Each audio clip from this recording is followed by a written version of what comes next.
So what we're going to consider today, hopefully, what's the best use of your ECP, your Blackboard course site, and any other kind of platforms that you use to communicate with your students. I want you to think about that you're purposefully, intentionally designing a communication strategy with your students. I'd like you to start thinking about your course expectation, the expectations that you have and the expectations of your students as you go into the semester.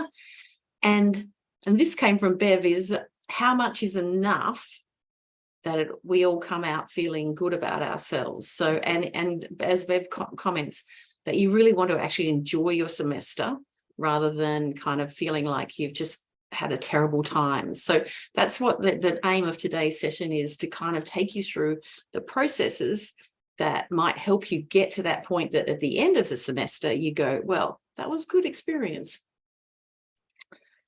Some caveats: different schools have different things. So Bev's from the School of Chemical Engineering, which might have a different set of rules or conventions from the School of Psychology or the School of Social Science. So just be prepared to make sure that you actually understand or go out and be proactive about finding what works in your particular school. There's lots of interesting ideas here. You don't have to use them all. So please choose the one that works for you rather than ones that kind of don't seem like they fit your style of delivery. And don't forget, you're going to be the one that's going to be reinforcing it with the students. Okay, so I have also set up a Padlet there. So if you've got any burning questions that you would like to have answered in this session, if you go to that Padlet, some of you might have already popped yourself in there. So who are you? Where are you from? And have you got a burning question? And we'll go through those at some point in the session or towards the end and see if we've actually answered your question. So I think the first question that I always start with when I think about designing a course or working in a course, I think about who my students are going to be and what is going to work for them. So there's a number of different ways you can do this. The university provides you, well, we have a fairly sophisticated system that helps you find out who your students are going to be in semester 2. So, for example, we have the Course Insights dashboard. Now, does everybody know what the Course Insights dashboard is? Is there anybody doesn't know? Has anybody run into the Course Insights? Hi, it's Daniel. I haven't. Daniel. Yes, no, I haven't been in there. Sorry. Okay, but you do know what it is. No. No. Okay, so I was close to say yes there, but that would be a lie. So no. No. Okay, so the Course Insights is our learning analytics team developed the Course Insights dashboard in order to kind of, and it says there that it's a lovely way, filterable and comparative user interface for teaching staff. And I'll just move that to gain actionable insights from student data. Okay, so the short answer there is that it can provide you with a multitude of different things that you can look at. So it looks a bit like this. You can find it in your Blackboard site on the left-hand side. And basically you can see you can filter for many different things. So it's actually quite sophisticated if you start playing with it. But my suggestion is that you go and find it. E-learning, and I can give you some more details about this at a later date, runs courses in how to work it. But you can find out who your students are, where they're from. Because you can see this is just a simple one here. It might be, and you can see it's got students, who's brand new, who's international, who's non-English speaking, and who might be repeating. So, and that's just at the really top level. If you delve down into it further, Daniel, you can also do some wonderful things, which I probably can't go into today, but I can point you in the right direction if you contact me later. So, so sorry, but I find this in Blackboard on the left-hand side there. The left-hand side in the purple thing. So yeah, And but I can play with it later on. yeah, absolutely. Yeah, it's a great tool. Right down to where it'll actually send, if you do the filters, it can send individual emails to your students. So yeah, a very useful tool. Okay, I'll get rid of the chat. Okay, so that's one way you can find out about its students. You also probably want to think about the kinds of feedback that you might like to look at. So previous feedback from your course, you can look through the CCATs from previous course coordinators, your own experience if you were involved. Don't forget that you have a serious number of people around you that can help you out. Go door knocking. School managers and professional staff are really useful to have a chat to. And the kinds of questions you might like to ask are what worked, what didn't work, find out why didn't it work, and what kinds of things can be done about it. So let's go to our brains trust and maybe ask Bev, what does she do when she's thinking about her course? Do you want to talk about your courses that you teach into? Yeah, sure. Hello, good morning, everyone. So yeah, I'm in the School of Chemical Engineering and I teach across the different year levels. So especially year 2, which is sort of my preferred year, but I teach in 3rd year and also in 4th year as well. So I've taught an introductory chemical engineering course now for 10 years. So this is my 10th year.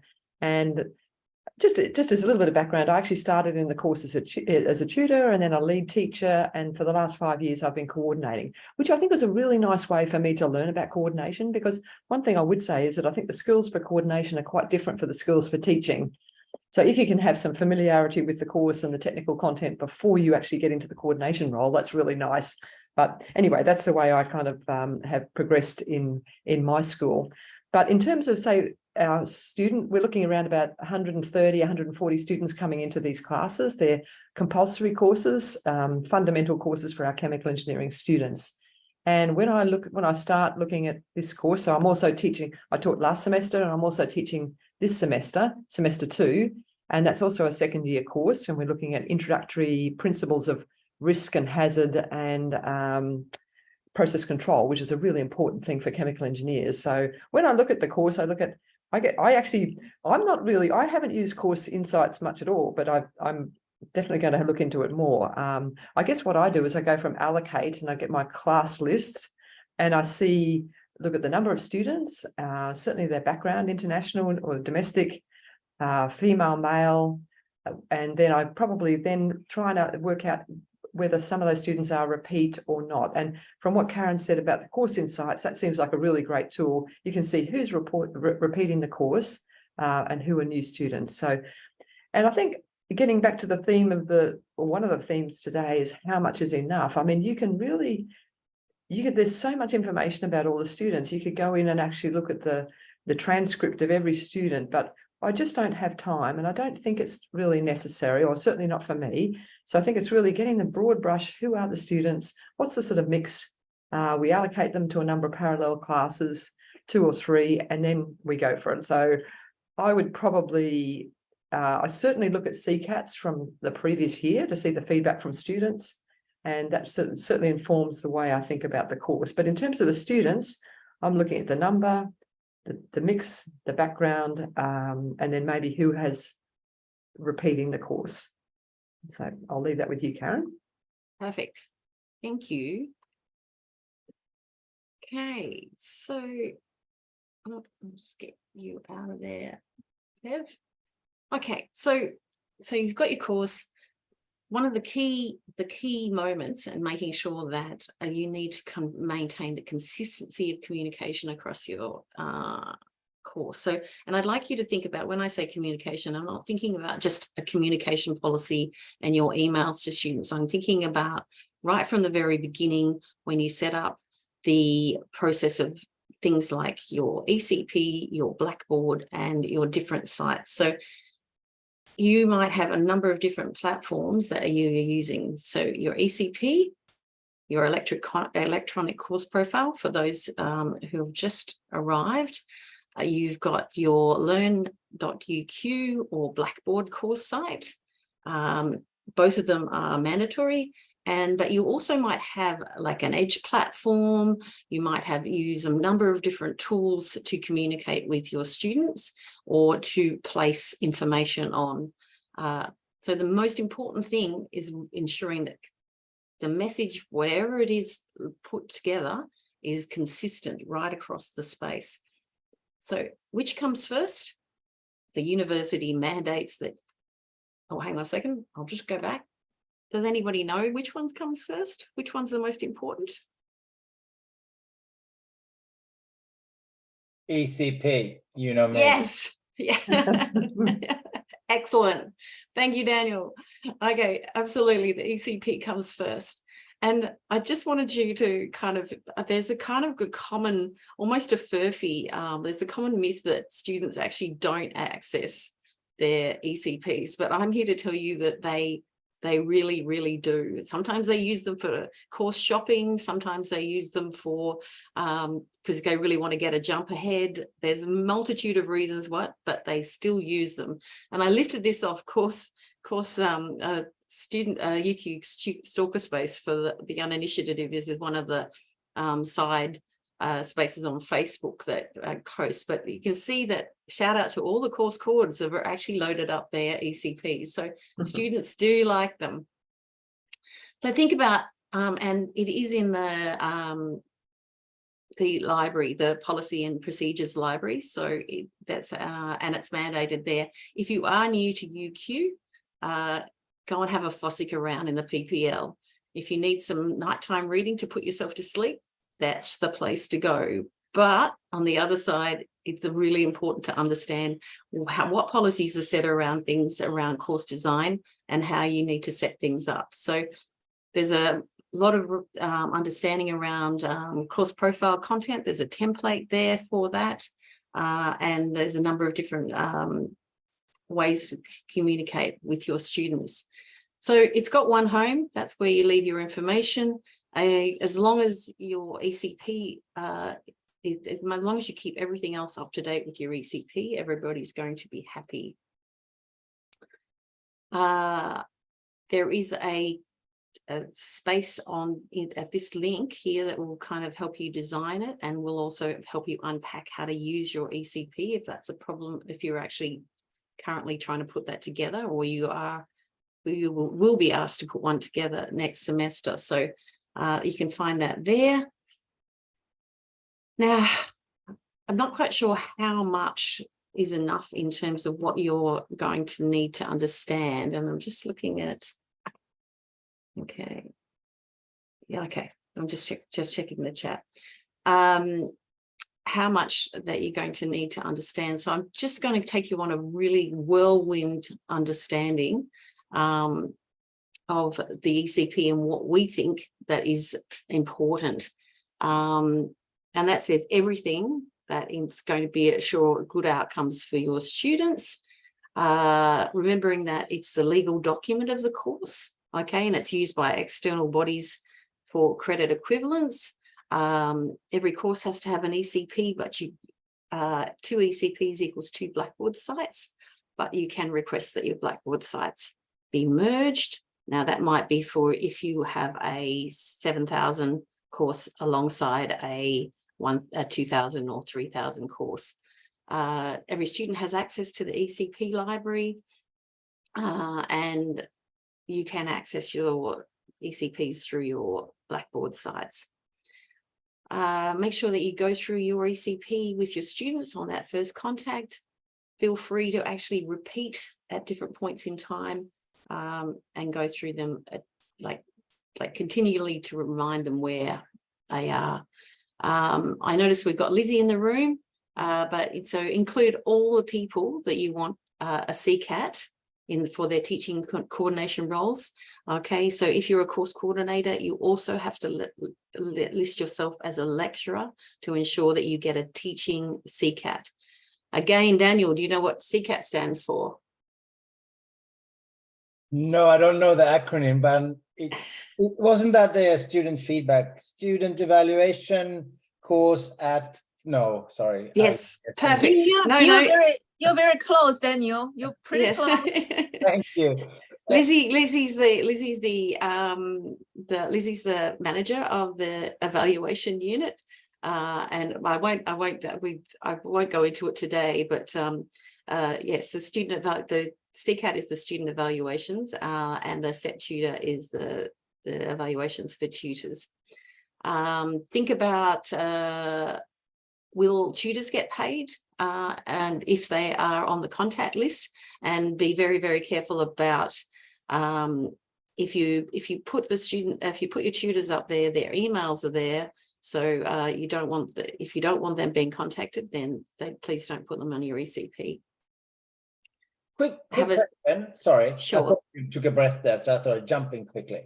No, that's good. So do I need two different ECPs? I don't only have one ECP uploaded, but I have internal and external course, but I combine teaching them, so that shouldn't be a problem, right? I'm just double checking because I've done one ECP for both internal and external students for the course, and I don't need to merge any Blackboard and stuff like that, right? No, you can. Well, do you know the answer to that one, Bev? Yeah, most of our courses are now run just in internal mode, but when we had both internal and external, we had one Blackboard site. Yeah. We've got our admin team helped us with that, so we had and one ECP. Yeah, so I only have one ECP and upload it, but I was just double checking that I'm not now have a second Blackboard site somewhere in there. No. No. Basis. Yeah, and you can see Lizzie has just posted in the chat there if you want to contact if you've got any burning questions about evaluations, she can answer in there. And please, just like Daniel did, please, if you have a question, either post it in chat, we're keeping an eye on that, and or just unmute and jump in. Okay, listing all your resources. The only thing I'd like to highlight on that one there is the laptop borrowing. In this kind of day and age, that often you might find students that haven't got quite the same support as everybody else. So please, if you know that your students might have difficulty finding or accessing a working laptop, then please jump in and kind of send them in that direction. Make sure you put all the information that you need in your ECP as to what your students might need, and don't assume that they'll know. I see we've got a question.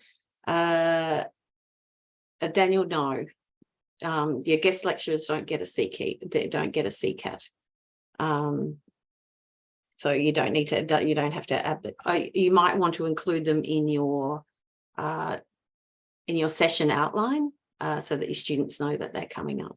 But there's enough to do that in Blackboards and stuff then. Well, but you might want to include them. You don't have to put them into your ECP, but you might want to include them in your course outline to say, I've got a guest lecturer coming through. Yeah, but often this happens sort of, during the semester when you get lectures available and stuff like that. But I don't need to update any other ECP about that. No.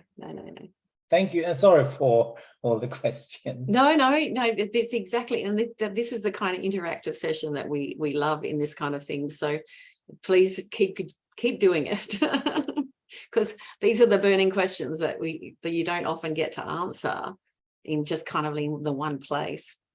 So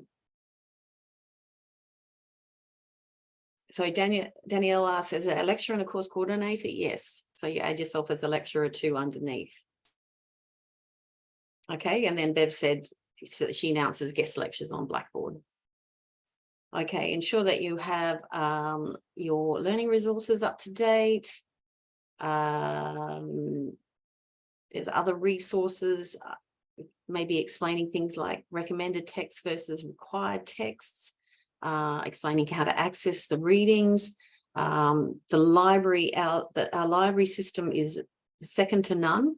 So please don't underestimate using that and sending students to the spaces there. There's lots of training courses and different things that you can do there. Have your course schedule in the one place only, the ECP, but you can actually copy and paste that across to your Blackboard site. Okay, don't forget the schedule is all, and so you need to take into account changes over the semester. Obviously, so keeping track of those and keeping consistent information is really important. Tell them about other teaching and learning activities. We talked a little bit about the internal and external mode.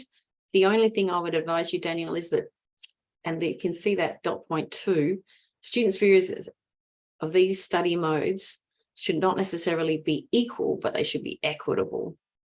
So that's the most important, the part about how you deal with that. Assessment summary. Are you changing your assessment schedule for whatever reason? Include not only the due dates that you want those handed in, but also when they're going to be like opened up. Okay, when students will know what's going on. Please identify the different things like invigilated exams, non-invigilated time. So give all those kind of details in there. This will save you a lot of pain. And do you want to, I just want you to talk, maybe if I give you to Bev, but how do you deal with, well, not how do you deal with, but ensuring that this kind of question about late submission and assessment due dates is made real to the students? Yeah, sure. So I guess on Blackboard, we have the assessment pieces listed under clearly in Blackboard. I also have an assessment summary table that I put right up the top of the assessment tab, and that shows the students each assessment item and when it's due. And if we have late submissions, or requests for late submissions, if an email comes to me, I just refer the student to the UQ site where it says extension requests or applying for late submissions, which I guess is that one down the bottom. Yes, yeah. That would be my advice, is always just email back with that link so that you can't, it's not really up to me to say whether they can have an extension. Sometimes they might say, oh, you know, Bev, can you just give me one more day for this assessment? And sometimes it's a bit tempting to say, oh, yes, you can have one day, but it's always best to go through the formal process. So students get into the habit, if they want to apply for an extension on their assessment, they go to that link, the UQ link, and they go through the proper procedure. And then that goes to our admin team, which I guess everyone in their respective schools will have an admin team, and the admin team then help to administer whether that extension is granted. So that would be certainly my advice, is to get everyone, all the students, direct them to that link. Don't take it on yourself. And yes, Tal, you could have the slides as well. Thanks, Bev. I love the on the ground. Simple, yes. Okay. Now this question may or may not be relevant to you, but so the question is, do your students need to actually submit all the assessments? So at the moment, the assessment policy says that you are restricted to a certain number of assessments. But I'll just read this out here. Some students may get enough marks to pass the course. Do you want them to actually take, if all the learning objectives, if all the assessments need to be done to meet all the learning objectives, then, and you need all your students to submit have a reasonable go at each assessment, you need to make that very clear in your ECP. Okay, so these are the kinds of questions you need to ask yourself. And again, I will share these slides. Are you going to set up any assessment pieces as hurdles? Do you have any hurdles, Bev? Yep, sure do. So we have in the courses that I teach, we have the exam, the final exam is a hurdle, and the project. So we have a group project in both of my courses, and both of those are hurdles. So I make that very clear. Say that a couple of times to the students throughout the semester. It's in the ECP, it's up on Blackboard. You need to pass the course, you've got to pass the exam and the project, so that there's no big surprises. Thank you. Okay, so that's just a summary of all the things. There's some wording that you might like to use down the bottom there. And again, we will ensure that you have access to these slides. How you're going to deliver your lectures, and I'm not going to go into that because I want to get on with the rest of it, because otherwise we'll run out of time. Don't forget that if you are new to UQ or new to lecturing, please go and find where you're lecturing at, or please go and turn up, check out your tutorial room or your lecture room before you go there, and understand how to use the AV equipment.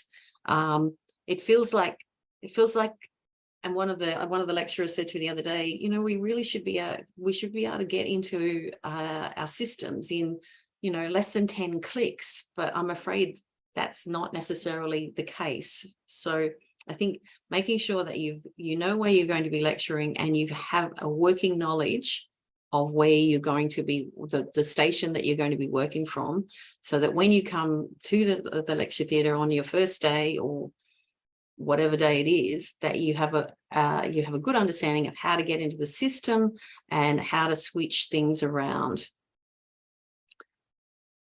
Are there any questions about that? There's the current system, there's some information on your staff site, but you can see that, you know, like there's microphones and the setup. So please go and have a look. Oh, brilliant. Thanks, Patrice. I love it. That is so proactive and so important. One day, and I know that there is a goal that one day people will be able to get in under 10 clicks, but not today. The last thing before I want to go on is student access plans. Now, I don't know, are you there, Peter? I am. Do you want to have it just a quick, like 1 minute or less, because it's becoming increasingly clear to me, and I think it's certainly clear to you. Peter works in Italy, but he's just recently completed a paper on the student access plans. So you want to just kind of like, if for anybody that's not run into them before, can you just kind of give them a little nutshell? I certainly can. So any of your students who might experience difficulties with their work, they're entitled to a student access plan. They can do that through student services. They set up an appointment and get the correct documentation from a treating physician to prove that they actually have a medical condition that might inhibit them from being able to complete their work as well as they might. Once they get that student access plan, and that is a communication tool between the student services, the student and the course coordinator. And on the student access plan, which we call SAPs, there's recommendations for how reasonable adjustments might be applied to the coursework. And then it's up to the course coordinator to look at those recommendations and see whether they fit their particular course and whether they might be suitable to implement. In addition to the SAPs, there's also exam adjustments. Those exam adjustments, you may not even hear about them because you don't get any paperwork on them. But some of your students might have an exam adjustment, but not a SAP. Some may have both together. For the exam adjustment, it might mean a different room, it might mean particular furniture, or it might require breaks. When they're centrally administered exams, that's fine, you don't have to do anything. But if you've got a class or a class exam or a school exam, or another exam outside the official exam timetable, then you might have students that come to you and say, look, I've got these adjustments in entitlement for my exam, and then you'll have to apply them as well. But you won't know that until they come and see you, and it might be the day before, it might be the morning of. You just have to be aware of that. So generally now, it used to be about 3% of students were had some kind of condition that entitled them to a student access plan. Now we find it's about 10.5% across the university, and of course, some disciplines might have higher or lower numbers. Thank you, Peter. That's Also, enough time, is it? Oh, that's You're winding but me up. I'm sorry. But you can see, I think,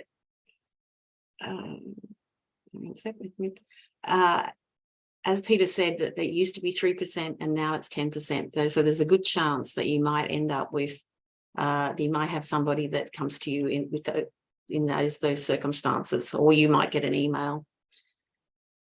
Just one Okay, other quick so thing, just on the, yes, yeah.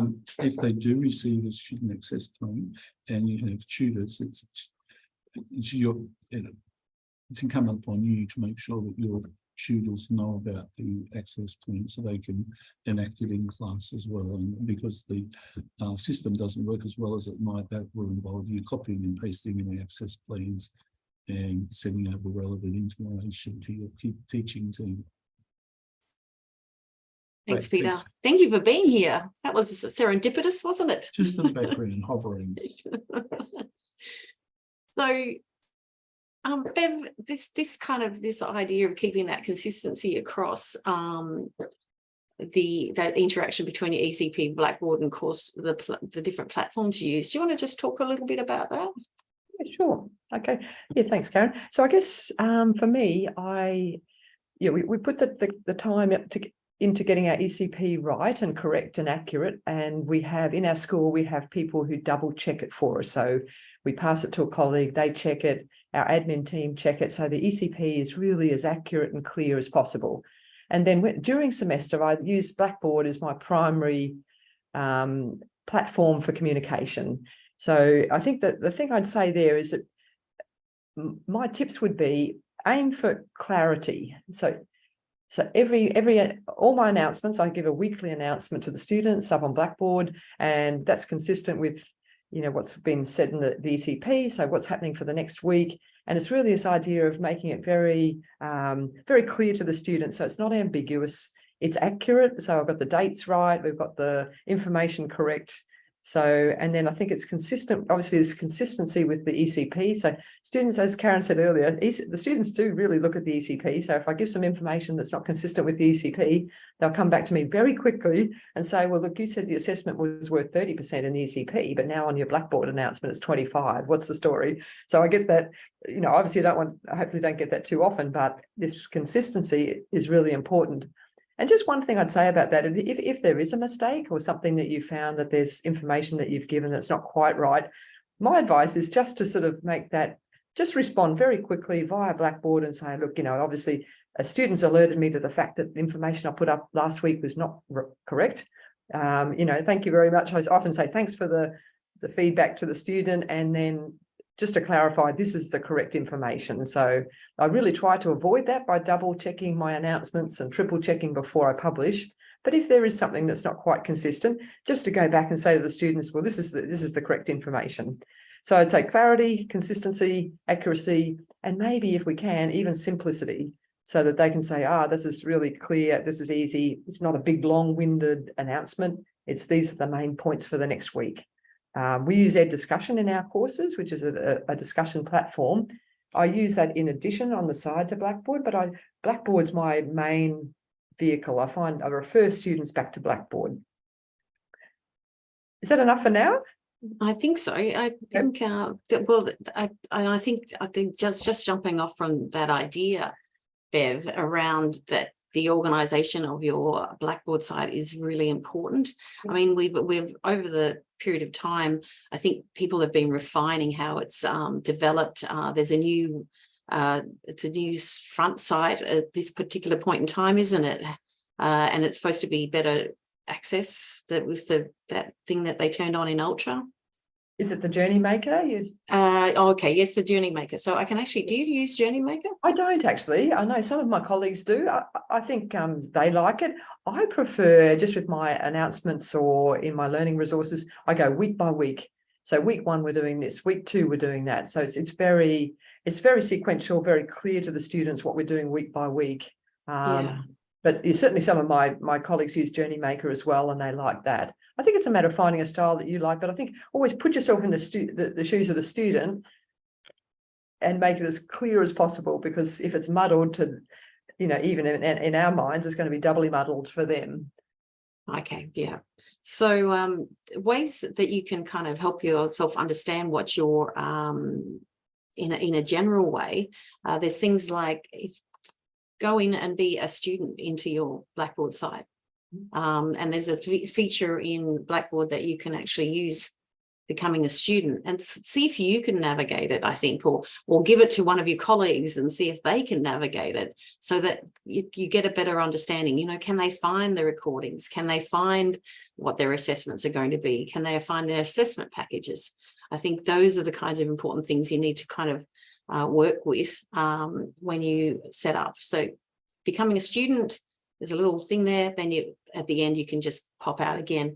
It's actually really good, because sometimes you might set, I know some colleagues that set up their communication strategy for the whole semester, and then they just turn things on week by week now, which is really organized of them, but making sure that things are turned on. So you might think you've kind of sent something or turned it on, and that's actually still invisible by the student. So even that little radar button, sometimes Bev can catch us out. Is that correct? Yeah, definitely.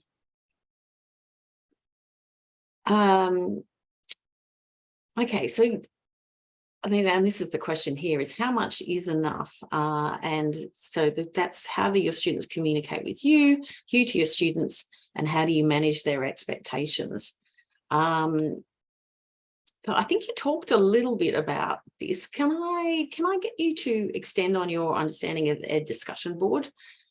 Yeah, okay. So Ed Discussion Board is a platform for open questions and discussion amongst the student cohort. We find it very helpful helps to reduce the email traffic, because a lot of the questions that the students pose up on the Ed Discussion Board are common or of common interest to many others. So and to the point, if a student emails me with a question, I'll then say, well, please in future direct that to the Ed Discussion Board, because other students are interested in that as well. So the Ed Discussion Board sort of sits alongside the Blackboard, but you access it via Blackboard, or you can do. And so you can set it up. I mean, I guess there's training courses for Ed Discussion as well, but you set it up with a number of tabs.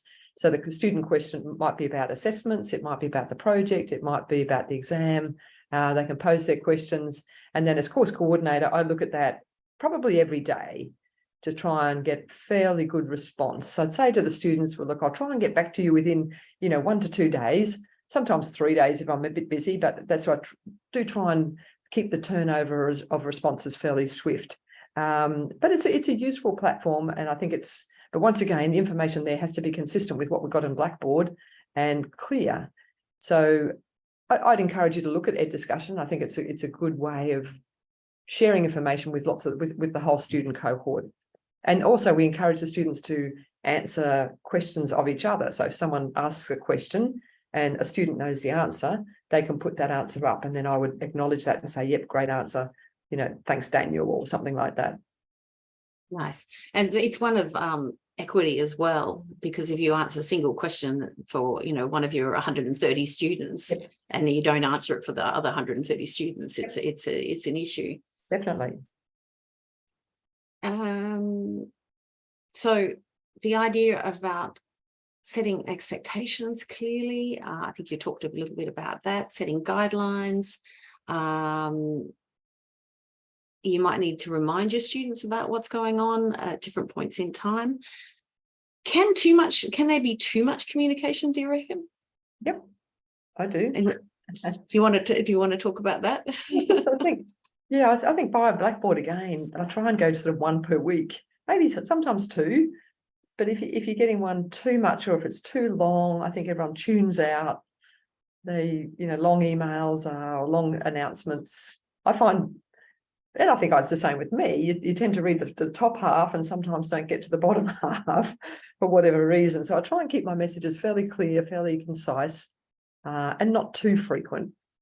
But it does depend on the course, and everyone's course is a bit different. So I realise that. So would you just in terms? I just go back to this clarity, consistency, and accuracy, and maybe simplicity. Nice. So I just flashed through a bunch of recommendations around communication policies, but in the interest of time, and as I said, I will share this again with everybody later on that's been here. So for you, there's my burning question, Bev, is what actually, and I think you've kind of answered a lot of this, but how do we bring it together? So what works for you in terms of that kind of general recommendations around communication? And I think we got I've got that. Yeah, and maybe I can talk about that as well. Yeah. If I just start with the communications, I think, and we actually talk to our students about communication quite a lot, and certainly in the second year, because as engineers we sort of do lots of technical and mathematical analysis and stuff, but then I sort of make the point that if the communication is not clear, all of that really good work that the students have done and the analysis is lost. It's kind of lost in the translation. So I think the principles of communication that we try and teach the students, we should apply to ourselves. And that's about knowing the audience, thinking about the audience. Where are they at? What level are they at? What do they want to know? What do they need to know? And really just connecting with them in the clearest way possible. And often in a concise, I think certainly via Blackboard, in a concise, clear way, but putting yourself in their shoes. Would I read that and understand what the message was? And I think it's worth spending that little bit of time and then double checking again. Is my communication clear? Is it accurate? Is it consistent? Did you want to have a look at the next slide just too, Karen? Or Sure, yes, please. All right. And this is just something I mentioned to Karen that in terms of setting up the course that I think is very valuable for me and I'd like to share with you is in addition to the ECP, I also make a course plan for my course. And I do this at the start of the semester. So I'm still refining my one for next semester. And I go week by week. So I actually put this in a Word document. What am I going to cover each week? What's the tutorials? What's the lecture material? Some other notes maybe about assessment. If we've got any field trips, have we got any guest lectures? And I try and put that plan, get that plan very firm at the start of semester and then run with the plan. So when I'm in the middle of semester and I'm week 7, I know where I'm at. And I try not to divert too much from the plan because it can be very stressful changing direction sort of in mid-semester. So and it gets back to this idea of enjoying your teaching and enjoying your semester. And it can be stressful sometimes, but I think if you've got this plan in mind, you've got your ECP that you're confident with, and then we'll just run it. And if we get sometimes through the semester and we find, well, actually, this is not working so well, that can be for next year. I'll fix it up for next year. But I'll try and not out my plan at the start, and then we run with that. And I share that plan with the tutors, the teaching team, because I think that's the other thing with course coordination is to have this idea of your teaching team is really key. And they can be your great helpers. And they can really take quite a lot of load off as well. So that would be something you might like to consider doing. And I'm happy to, if anyone wants to talk about that or email me about that, I can help with that plan. That's it for now, Karen. And did you want to talk about, we've top got tip? that. Yeah. If you like, you can put, do you want to put all the, because I think we're running out of time. Yeah. We can put them all up. Anyway, these are just some points that I guess I've reflected on and how I do things in my courses, these 2 particular courses which I've run. And I've got the 4 boxes here: student interaction, really this sort of respectful, friendly manner, clear, regular communications. I won't run through all of those. Maybe the last point there, the human approach. I mean, students, and I'm sure everyone finds this, if we can use their names, if we can use a bit of humour, personalise things, they really appreciate it. They've all got lots of issues. Some of them have lots of issues. We talked about the SAPs. I think at this age, often for 19, 20-year-olds, they've got lots of things going on in their life. So just being mindful of that. The teaching team, I mentioned it quickly, but I'll go on the top right-hand box. As a coordinator, you're really managing your tutor team as well. So keeping them included and motivated if you can, clear communication to them, the same principles applying to your tutor team as to the students.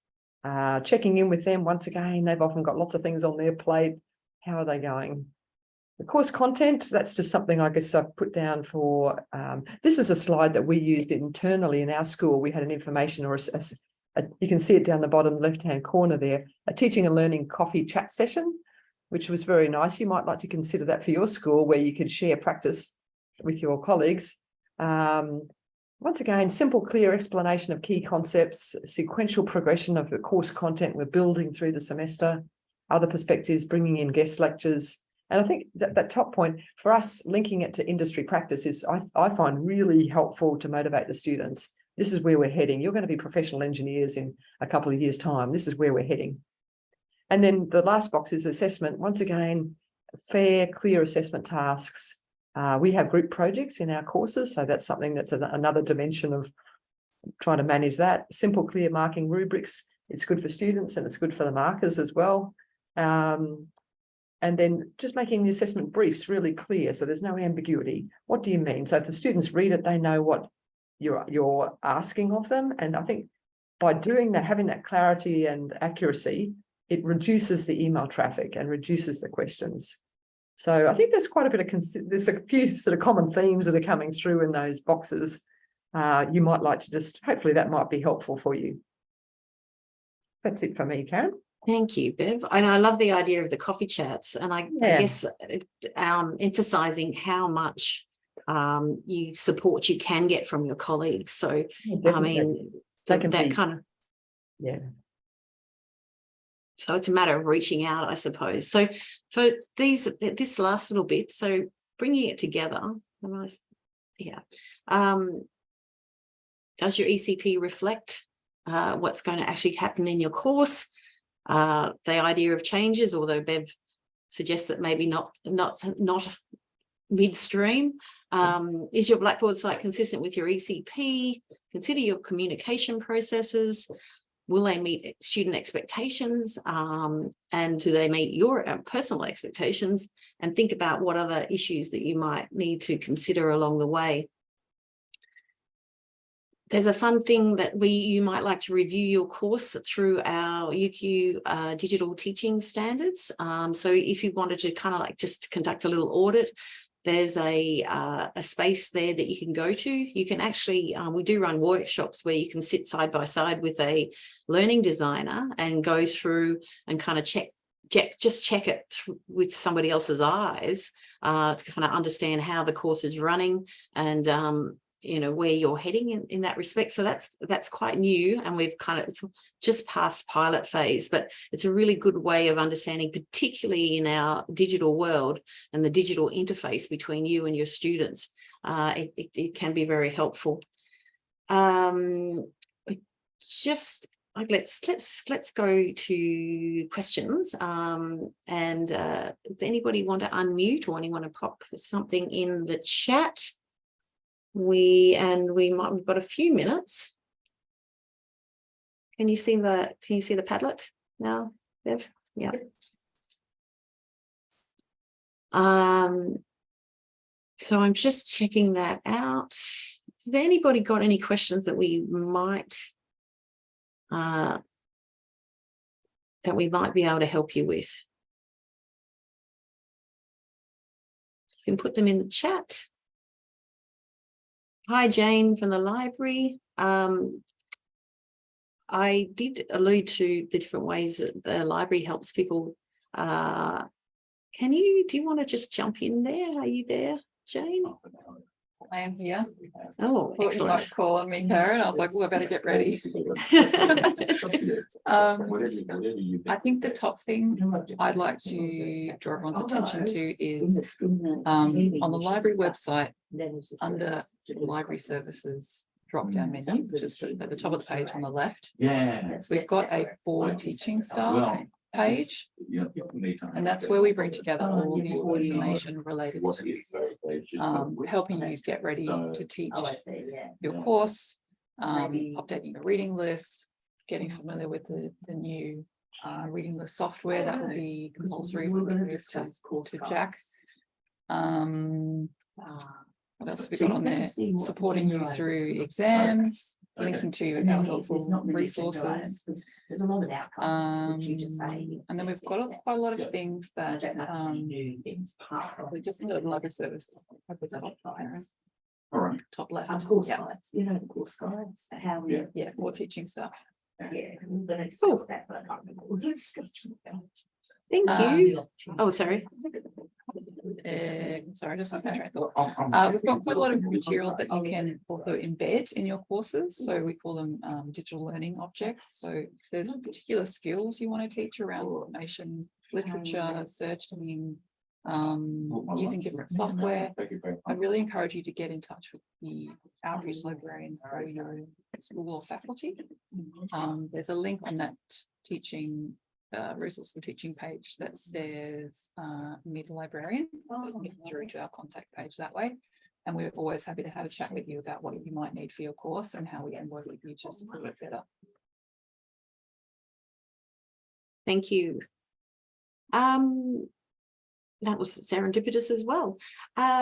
Is there any other questions that people have? So we've got people in the chat are asking for the different templates and course plans, and then Jane's just posted that that library website that you can jump into.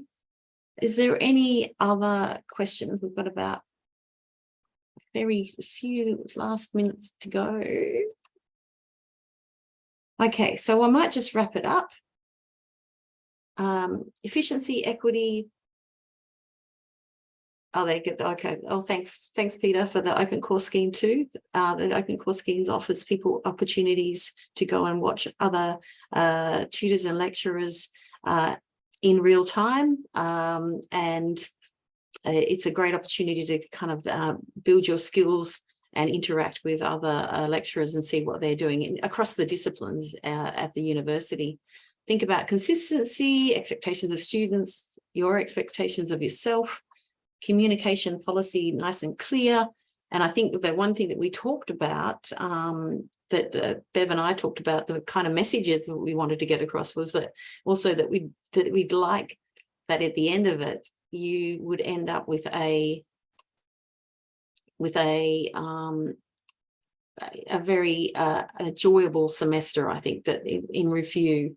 So there's lots of people that are here to help. And so if you reach out to those, there's a different, many different websites that you can go to and many different support systems around the place. So if we're happy, if I'm just checking out the chat, if there's any other questions. No, not yet. So thank you very much for being here today. Thank you, Bev, Peter, Lizzie, Jane, and anybody else that contributed. Good luck for your semester. Please reach out if you've got any other questions that you need answered. Thank you. Thank you. Bye, everyone. Thanks, Bev. Yeah, thanks, Karen. Talk to you soon.